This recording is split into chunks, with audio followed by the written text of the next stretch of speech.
engaged in this kind of propaganda. And whether they should be civilly or even in some cases criminally charged is something that would be a better deterrence. There should be a lot of things done. We should be, in my view, repealing something called Section 230, which gave platforms on the internet immunity because they were thought to be just pass-throughs, that they shouldn't be judged for the content that is posted. But we now know that that was an overly simple view, that if the platforms, whether it's Facebook or Twitter X or Instagram or TikTok, whatever they are, if they don't moderate and monitor the content, we lose total control. And it's not just the social and psychological effects, it's real harm. What is something you see happening in the near future that we should be taking more seriously? Well, I do think that the press needs a consistent the press that's not supporting Trump blatantly, very persistently, the press that's trying to be the press, be objective, be, reporting the facts. The press needs a consistent narrative about the danger that Trump poses. Has an unbelievably huge platform, especially online. How do you explain his transformation from someone who voted for Democrats and Obama in the past to what we see now, dark MAGA, and especially in terms of the context of the platform that he presides over?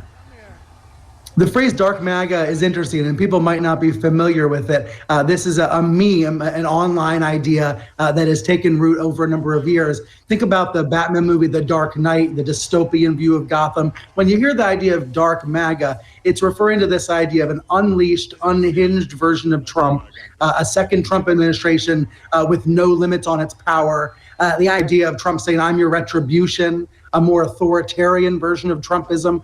That's the idea that drives dark MAGA. Even though some of the memes, some of the jokes might be sarcastic or edgy, there's a very real idea behind the idea of dark MAGA. So when you hear someone like Elon Musk say he's entirely on board, even with the more authoritarian impulses of Trump, that says something. That says that he's been radicalized over the years in his politics. Musk is also using his platform X to drive support to Trump. I noticed when I logged in yesterday during the Trump rally was always at the top of my feed. It almost felt as if he was forcing it up algorithmically to make sure everybody was watching the rally. So we're going to see that kind of support from Musk, him trying to tip the scales in Trump's favor.